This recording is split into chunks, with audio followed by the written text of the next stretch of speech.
Hi guys, इस video में हम लोग बात करेंगे जो भी स्टूडेंट्स आप लोग अगर सीबीएसई का प्राइवेट कैंडिडेट का फॉर्म फिल करने जा रहे हो और आपका जो एग्ज़ाम है वो अभी फरवरी और मार्च में होने जा रहा है, तो आप लोग के माइट भी डाउट हो सकते हैं कि आप लोग का जो है प्रैक्टिकल एग्जाम्स के मार्क्स कैसे मिलेंगे। मतलब उसका एग्ज़ाम होगा या उसके डायरेक्टली मार्क्स जो पीछे वाला है वही कैरी फॉरवर्ड हो जाएगा। तो आप में से काफ़ी बच्चों के डाउट्स थे। तो सीबीएसई जो है, जो भी बच्चे प्राइवेटली अप्लाई करते हैं उनके लिए प्रैक्टिकल एग्जाम्स कंडक्ट नहीं करता।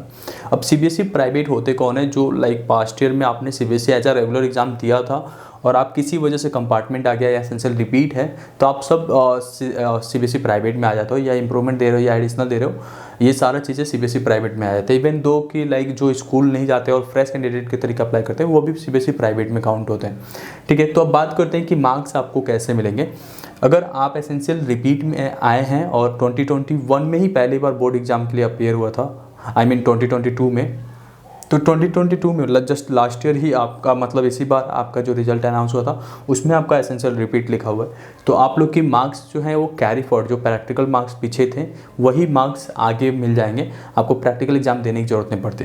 ये केवल इस साल वाले स्टूडेंट्स के लिए है। अगर इससे पहले आपने ऑलरेडी 12th का बोर्ड दिया था या 10th का बोर्ड दिया था और 2021 के स्टूडेंट हो या 2020 के हो और अभी तक आपका क्लियर नहीं होता आ रहा है, तो उस केस में कुछ कंफर्म नहीं है। पहले सीबीएसई जो है 2 साल के बच्चों के मार्क्स जो है कैरी फॉरवर्ड करता था, बट इस बार के नोटिफिकेशन के आने के बाद ही कंफर्म होगा कि 1 साल का ही रहेगा या 2 साल वाला लेके चलेंगे वो लोग। ठीक है, सेकेंड चांस कंपार्टमेंट, मतलब आपने एक चांस कंपार्टमेंट अपना दे दिया, अब सेकेंड चांस कंपार्टमेंट के लिए जाना चाहते हो, अगर वापस से कंपार्टमेंट आ गया है तो इस केस में भी आपका प्रैक्टिकल का मार्क्स जो है वो कैरी फॉरवर्ड होता है।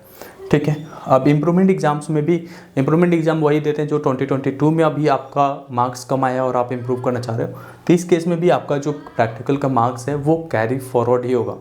ठीक है, बाकी यहाँ पे जो मैंने 2022 वाले स्टूडेंट जैसे एसेंशियल रिपीट में था, वापस से रिपीट करने जा रहे हो आप, या पहले कंपार्टमेंट था, अब कंपार्टमेंट चांस खत्म हो गया तो आप वापस से एज आ सारे सब्जेक्ट में अप्लाई कर रहे हैं एज आ फेलियर कैंडिडेट, तो उस केस में आप लोग के मार्क्स जो हैं प्रो डाटा बेसिस पे सीबीएसई दे सकता है।